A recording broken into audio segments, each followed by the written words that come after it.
জুলাই অভ্যুত্থানে ক্ষমতাচ্যুত হয়ে ভারতে আশ্রয় নেওয়া সাবেক প্রধানমন্ত্রী শেখ হাসিনা সম্প্রতি ঘোষণা করেছেন এবছরই দেশে ফিরছেন তিনি। বিষয়টি নিয়ে ব্যাপক আলোচনা সমালোচনা চলছে দেশে বিদেশে। এবার এতে যুক্ত হলেন দেশের প্রথম প্রধানমন্ত্রী তাজউদ্দিন আহমেদের ছেলে ও শেখ হাসিনা সরকারের একসময় স্বরাষ্ট্র প্রতিমন্ত্রী তানজিম আহমেদ সোহেল তাজ।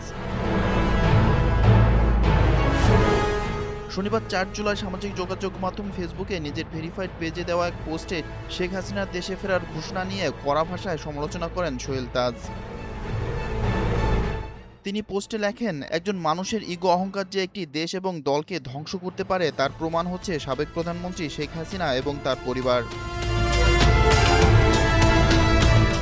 পোস্টে আরও লেখেন, গণহত্যা, গুম খুম, দুর্নীতি করে গণতন্ত্র কবর দিয়ে মুক্তিযুদ্ধের চেতনাকে অপব্যবহার করে দেশ এবং মানুষের সাথে বিশ্বাসঘাতকতা করে আওয়ামী লীগকে ধ্বংস করে ছাত্র জনতার ঝাঁটাপেটা খেয়ে পালিয়ে গিয়ে দুর্নীতি লুটপাট করে লক্ষ লক্ষ কোটি টাকা বিদেশে পাচার করা সেই টাকার পাহাড়ে বসে আবার এখন ফেরার কথা বলে আওয়ামী লীগের নিরীহ নেতাকর্মীদের বিপদে ফেলবে।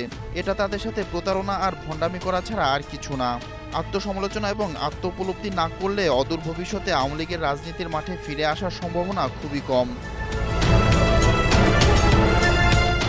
সোহেল তাজ ২০০৯ সালের ৬ জানুয়ারি শেখ হাসিনার নেতৃত্বাধীন মন্ত্রিসভায় স্বরাষ্ট্র প্রতিমন্ত্রীর দায়িত্ব পান। তবে ব্যক্তিগত কারণ দেখিয়ে একই বছরের ৩১ মে মন্ত্রিসভা থেকে পদত্যাগ করেন। ২০১২ সালের ২৩ এপ্রিল সংসদ সদস্য পদ থেকেও পদত্যাগ করেন তিনি। সে সময় তার পদত্যাগপত্র গ্রহণ না হলেও একই বছর ৭ জুলাই তিনি আবার পদত্যাগপত্র দিলে সেটি গ্রহণ করা হয়।